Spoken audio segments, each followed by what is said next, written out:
నమస్తే.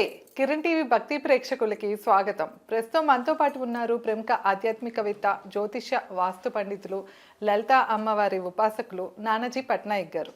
నమస్కారం గురుగారు. శ్రీమాత్రే నమః. గురుగారు, మనం ఇప్పుడు లలిత తంత్రమాలికలోని 24వ ఎపిసోడ్లో ఉన్నాం గురుగారు. ఇప్పుడు నేను అడగపోయే సమస్య వచ్చేసి పెళ్లి గురించి గురుగారు.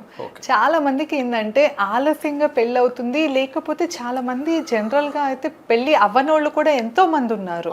అసలు ఈ పెళ్లి యోగం అనేది లేకుండా కూడా ఉంటుందా గురుగారు? అదొకటి తెలియజేయండి. అలాగే ఖచ్చితంగా పెళ్ళి అవ్వటానికి మన ఛానల్ చూస్తున్న ప్రేక్షకులకి తప్పకుండా పెళ్ళయ్యే యోగం ఉండేలాగా ఏదైనా ఒక మంచి పరిష్కారాన్ని తెలియజేస్తారా గురుగారు? తప్పకుండా అండి. ఫస్ట్ ఆఫ్ ఆల్ ఏంటంటే దీనికి అసలు వివాహం ఎందుకు అవ్వదు, ఎందుకు ఆలస్యం అవుతుంది, ఎందుకు ఇబ్బంది పెట్టే పార్ట్నర్ వస్తారు అనేటువంటిది మన జన్మజాతకంలో చాలా స్పష్టంగా ఉంటుంది. అంటే వచ్చే పర్సన్ యొక్క నేచర్ దగ్గర నుంచి, వాళ్ళ లుక్ దగ్గర నుంచి, వాళ్ళు ఎక్కువగా భయపడే వాళ్ళ, మిస్కమ్యూనికేట్ చేసేవాళ్ళ, లేకపోతే అంటే ఇక్కడ ఎలా ఉంటుందంటే వీళ్ళ చార్ట్ నుంచి సప్తమ స్థానంలో ఏ భావం అది కనెక్ట్ అయిందో చూసుకోవాలి. ఇప్పుడు ఒక్కొక్కసారి ఎలా ఉంటుందంటే వాళ్ళు దూరంగా ఉండడానికి ఇష్టపడరు, భర్తను భార్య, భార్యని భర్త. ఇప్పుడు దూరంగా ఉంటుంటే వాళ్ళు డిస్టర్బ్ అయిపోతుంటారు. అప్పుడు అలాంటప్పుడు వాళ్ళతో ఎక్కువ దూరం ఉండకూడదు. ఇంకొంతమందికి రెండో భావం కనెక్ట్ అవుతుంది సప్తమానికి. అలాంటప్పుడు ఏంటంటే భర్త తీసుకొచ్చి 40,000, 50,000, లక్ష ఎంత సంపాదిస్తున్నా తీసుకొచ్చి డబ్బులు ఇస్తే చాలు, ఆవిడ దాంతో హ్యాపీ అయిపోతుంది.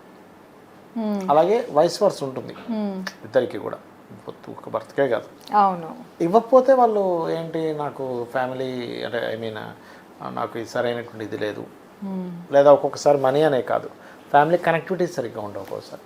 అలాగే థర్డ్ హౌస్ అయితే ఎక్కువ మాట్లాడుతుండాలి, ఫోర్త్ హౌస్ అయితే ఎప్పుడు ఏదో గిఫ్ట్ ఇస్తుండాలి, కొనిస్తుండాలి, ఫిఫ్త్ హౌస్ అయితేనేమో ఎక్కువ లవ్ చూపిస్తుండాలి. నేను మన ఒక జాతకం చూసినప్పుడు ఆ జాతకుడికి 31 years తర్వాత భార్య వదిలేసింది. కారణం ఏంటంటే జీవిత భాగస్వామి ఎక్కువ ఎక్స్ప్రెసివ్ కోరుకుంటుంది. అంటే పెళ్ళైన 30 ఏళ్ల తర్వాత, 31 ఏళ్ల తర్వాత పెళ్ళైన 31 ఏళ్ల తర్వాత ఆల్రెడీ కూతురు కూడా పెళ్ళై ప్రెగ్నెన్సీతో ఉంది. ఇంకొకసారి ఆలోచించండి ఎందుకు అయింది అంటే, నేను ఒకటే అడిగాను, ఏమంటే మీరు ఎక్స్ప్రెస్ చేయట్లేదు కదా అన్న. అవును సార్, అదే అయింది ఆఖరికి గొడవ, నువ్వు అసలు ఎక్స్ప్రెస్సే చేయవు, ఒక బర్త్డే లేదు, ఒక యానివర్సరీ లేదు, ఒక అంటే ఎటువంటి కమ్యూనికేషన్ లేదు, అంటే కమ్యూనికేషన్ అనే కాదు, అసలు ఎటువంటి ఏమంటారు సర్ప్రైజింగ్స్ లేవు అక్కడ. They expect surprisings. కొంతమంది ఏదో సర్ప్రైజ్ చేయాలి, ఇక టికెట్ బుక్ చేసాను పద సాయంత్రం వెళ్తున్నాను అంటే అవునా, అట్లాంటి సర్ప్రైజింగ్స్ కావాలంటుంది. సర్ప్రైజింగ్ హౌస్ కనెక్ట్ అవుతుంది కొంతమంది. ఇంకొంతమందికి వాళ్ళు చేసే స్కిల్స్ని మెచ్చుకోగలగాలి. అమ్మో నీ దగ్గర ఎంత ధైర్యం ఉంది బాబాయ్ అంటే అప్పుడు దే హ్యాపీ. లేదా ఇంకొంతమంది అమ్మో అబ్బాయి ఎంత బాగా జాబ్ చేస్తారండి, నీ జాబ్లో అందరికీ చెప్పుకుంటే అదొక హ్యాపీ. ఏం జాబ్ చేయదు, ఏం చేయదు, ఇంట్లో ఉన్నది అంటున్నాం అనుకోండి, వాళ్ళు ఉండలేరు. అంటే వాళ్ళకి అది కోరుకుంటారు, అది ఎవరికి ఏది కావాలో అందరికీ. అందరూ ఏమనుకుంటారంటే జీవిత భాగస్వామికి కేవలం నగలు, డబ్బులు ఇచ్చేస్తే చాలు అనుకుంటారు. అలాగే కొంతమంది గుర్తింపు కావాలి, కొంతమందికి ప్రేమ కావాలి, ఇంకొంతమందికి ఎంజాయ్మెంట్స్ కావాలి, రకరకాల ప్రాంతాలు తిరగాలని ఉంటుంది. అప్పుడు కనీసం నెలకి 2 నెలలకు ఒకసారి వాళ్ళు ఏదో ఒక దగ్గరికి వెళ్ళి, ఏ క్షేత్రానికి లేకపోతే ఏదో ఒక దగ్గరికి వెళ్ళేసి వస్తే వాళ్ళు ఇద్దరు బంధవ్యం బాగుంటుంది. అది ఫస్ట్ తెలుసుకోవాలి. అలాగే అసలు ఆలస్యం ఎందుకు అవుతాయి, కొంతమందికి ఎందుకు అవ్వవు అంటే మనం పాస్ట్ లైఫ్లో చేసినటువంటి అవతల వాళ్ళ జీవిత భాగస్వామిని ఇబ్బంది పెట్టినటువంటి కర్మ వీళ్ళని వెంటాడుతూ ఉంటుంది. ఇంకోటి ఏంటంటే వీళ్ళకి 2 వివాహాల యోగం ఉంటుంది. అది చూసుకొని ముందుగా అర్క వివాహం, కుంభ వివాహం లాంటివి చేసుకోవాలి.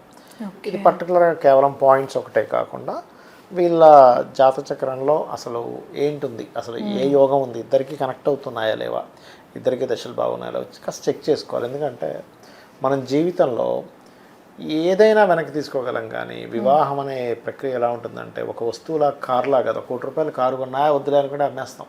అవును, కానీ అది ఆ వస్తువు మనల్ని ఏమి ఇబ్బంది పెట్టదు. కొంచెం అయ్యో ఎక్కువ ఇన్వెస్ట్మెంట్ చేసామేమో అనిపిస్తుంది. కానీ ఒక మనిషిని వివాహం చేసుకున్నాక వాళ్ళకి వీళ్ళకి మెంటల్లీ డిస్టర్బ్ అయితే కనుక ఫ్యామిలీలు మొత్తం దెబ్బతింటాయి. మీరు ఏది తిన్నా ఫ్యామిలీ డిస్టర్బ్ అవుతుంది. అంటే మీరు ఏం కొనుక్కున్నా, ఏం చేసినా, కానీ ఇక్కడ మాత్రం ఫ్యామిలీ డిస్టర్బ్ అయిపోతుంటుంది. అందుకని ఈ పర్టికులర్గా వివాహం అవ్వటం లేదు అని బాధపడేటువంటి వారికి పూర్వజన్మ కర్మ తొలగాలి అంటే ఓం కామేశబద్ధ మాంగళ్య సూత్ర శోభిత కందరాయై నమః. ఇది 40 నిమిషాలు చేయాలి. ఇదేంటంటే పార్వతీదేవికి ఆ పరమేశ్వరుడు మాంగళ్య ధారణ చేస్తున్నటువంటి ఘట్టాన్ని ఈ నామంలో మనకి వసిన్యాది వాగ్దేవతలు అందించారు. ఇక్కడ ఒక్క విషయం ఏంటంటే లలితా సహస్రనామాల్లో మనం చెప్పుకుంటున్నటువంటి తంత్ర మార్గంలో ఏవైతుందో ఈ మంత్రము వేద మంత్రముతో సమానము. వేద మంత్రానికి ఎంత శక్తి ఉంటుందో అంత శక్తి ఉంటుంది. ఎందుకంటే మనకి వసిన్యాది వాగ్దేవతా ఋషయ అని వస్తుంది లలితా సహస్రనామాలు. అంటే దీనికి ఎవరు ఋషులు? వసిన్యాది వాగ్దేవతలు అంటే అమ్మవారి నుంచి వచ్చినటువంటి తెల్లటి కిరణాలే. అయితే దీనికి తంత్ర మార్గం ఏంటి, ఎలా చేయాలి? పార్వతీ పరమేశ్వరుల యొక్క పటం పెట్టుకోవాలి. పెట్టుకొని 7 కోణములు ఉండేలాగా మనం గీసుకోవాలి. ఇప్పుడు పీట మీద 7 కోణాలు వచ్చేలాగా బాక్స్ లాగా గీసుకొని 7 కోణాల మీద 7 పుష్పాలు పెట్టి మధ్యలో ఎర్రటి తెల్లటి పుష్పాలు కలిపి పెట్టాలి. అందులో ఎరుపు తెలుపు పెట్టి చుట్టూ ఆ 7 కోణాల మీద ఎల్లో కలర్ పుష్పాలు పెట్టుకోవచ్చు. పెట్టుకొని వీలైతే మధ్యలో చిన్న గిన్నెలా పెట్టి దాని మీద ఒక రెండు పసుపు కొమ్ములు పెట్టి, ఒకటి కాదు 2 పసుపు కొమ్ములు పెట్టి దానికి దారం రెండింటికి కలిపి థ్రెడ్ లాగా వేసి దాని మీద అక్షింతలు వేసుకుంటే ఈ మంత్రం కనుక చదివినట్లయితే ఖచ్చితంగా వీళ్ళకి వివాహ యోగం అనేటువంటిది పడుతుంది. ఓకే. అదేవిధంగా నైవేద్యం ఏం పెట్టాలి ఇక్కడ అని చెప్పి చూసుకున్నట్లయితే తీపి పదార్థం ఏదైనా సరే నైవేద్యంగా పెట్టచ్చు. ఎక్కువ ఆలస్యమైంది అనుకునేటువంటి వారు ఆ తీపి పదార్థాన్ని బెల్లంతో చేయాలి. బెల్లంతో చేస్తూ మరి బలి ఏమిటి? ఆ బలి అంటే ఇలా బలి అంటే ఎంతసేపు మనం ఏదో కోడినో మేకనో లేకపోతే ఇంకోటి ఏదో కొయ్యడం అని కాదు. ఇక్కడ మనము మనలో ఉండేటువంటి ఒక తత్వాన్ని సాక్రిఫై చేయాలి. ఏమిటి ఆ తత్వము అంటే ఇప్పుడు మనం కొంతమందికి హెల్ప్ చేసినా కూడా అది కూడా బలి కిందకి. అంటే అలాగా ఎవరో పెళ్లి సంబంధాలు చూసుకుంటున్నారు, మనకి ఉండే సర్కిల్లో మనం వాళ్ళు మంచి వాళ్ళండి చూడండి అని మనం హెల్ప్ చేయగలగాలి. ప్రకృతిలో ఏంటంటే మనం చూడండి నేచర్ మనకి ఇస్తుంది అంటూ ఉంటారు. ప్రకృతి ఎలా ఇస్తుంది అంటే మనం ప్రకృతిలో ఉండేటువంటి అంటే ఈ విశ్వంలో ఉండే వాళ్ళకి మనం హెల్ప్ చేసినప్పుడే మనకు అది ఆ రూపంలో వస్తుంది. అంతేగాని వాడు పాడైపోవాలి ఇంకోళ్ళ పెళ్ళికి వెళ్ళి మనం అది పాడు చేసేయడం, అమ్మ ఇంత మంచి సంబంధం దొరుకుతుంది దానిపై వీళ్ళు పోయి, ఇవి కూడా దోషాలేనండి. పాస్ట్ లైఫ్లో కొంతమంది ఏం చేసి ఉంటారంటే మంచి సంబంధం కుదురుతుంది, అమ్మ వీళ్ళు ఇంత రేంజ్లో వెళ్ళిపోతారు, ఈ సంబంధం వస్తుంది. ఆకాశరామన్ ఉత్తరం రాస్తాడు, మీకు తెలియదు ఆ అమ్మాయి ఏంటో తెలుసా లేకపోతే అబ్బాయి ఏంటో తెలుసా తాగుపోతాడు అని. జరుగుతాయండి ఎందుకు మా రిలేటివ్స్ లో జరిగాయి చాలా మంది అట్లా. ఆకాశరామన్ ఉత్తరం రాస్తాడు, అబ్బాయి ఏంటో తెలుసా తిరిగిపోతూ తాగుపోతూ అది ఇది సిగరెట్లు అలవాటు ఉన్నాయని. అలా భయపడిపోతారు మరి పిల్లల్ని ఇచ్చేవాళ్ళు. కామన్ కదా. అయిపోయింది.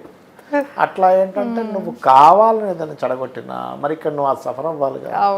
అందుకని ఆ కర్మ ఈ రూపంలో వస్తుంది. కాబట్టి మిగిలినంత మట్టుకు కలపడానికి చూడాలి, విడదీయడం చూడాలి. ఇంకోటి ఏంటంటే ఏదైనా భార్యాభర్త గొడవ పెట్టుకున్నారు, చాలా మంది చేసే మిస్టేక్ ఏంటంటే మధ్యలో దూరి ఎందుకమ్మా నువ్వు డివోర్స్ ఇచ్చేసి చక్కగా చక్కగా నీ కాలం ముందు నిలబడచ్చు, హ్యాపీగా వివాహం ఇంకో ఏదో చెప్తారు.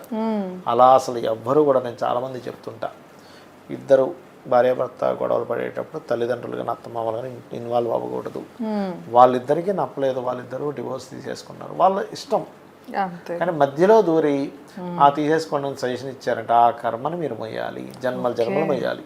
సో ఈ నామజపాన్ని ఇట్లా నిత్యం చేసుకుంటూ 40 నిమిషాల పాటు ఎన్ని రోజుల పాటు? 40 రోజులు చేయాలి. 40 రోజులు. కామేశబద్ధ మాంగళ్య సూత్ర శోభిత కందరాయై నమః. ఓకే గురుగారు. అంటే గురుగారు ఇంకొక సందేహం, ఇప్పుడు జనరల్గా అబ్బాయికి పెళ్లి కుదరట్లేదు అనుకోండి, వాళ్ళ అమ్మ చేయొచ్చు అంటారా లేకపోతే అతనే చేసుకోవాలా? ఎవరికి పెళ్లి అవ్వాలో వాళ్ళే చేసుకోవాలి, ఎవరికి వాళ్ళే చేయాలి. చేస్తే వాళ్ళకి పెళ్లి అవుతుంది, వీళ్ళకి ఎందుకు అవుతుంది? Okay okay. మీకు దాహం వేసింది మీరు నీళ్ళు తాగాలి కానీ ఇంకో అంటే జనరల్ గా పిల్లల కోసం అమ్మ నాన్న చేస్తుంటారు కదా. అట్లాంటి చిన్న పిల్లల హెల్త్ ఇష్యూ ఉంది, ఆ పిల్లలు చేసుకోలేరు, అప్పుడు తల్లో తండ్రో చేసుకోవాలి. వాళ్ళకు ఒక ఏజ్ వచ్చినప్పుడు వాళ్ళ సంకల్పమే బాగా పనిచేస్తుంది. ఓకే గురుగారు. సో విన్నారు కదా, ఈ విధంగా గురుగారు చెప్పినట్లు ఈ నామజపాన్ని 40 రోజుల పాటు నిత్యం చేసుకుంటే కనుక తప్పకుండా కళ్యాణ యోగం అనేది కలుగుతుందట. ఇంకా మీకు ఏ సందేహం ఉన్నా ఎలాంటి సమస్యలు ఉన్నా గురుగారిని సంప్రదించాలి అంటే కింద స్క్రోల్ అవుతున్న నెంబర్కి కాంటాక్ట్ అవ్వచ్చు. ధన్యవాదాలు. నమస్కారం గురుగారు. శ్రీమాత్రే నమః.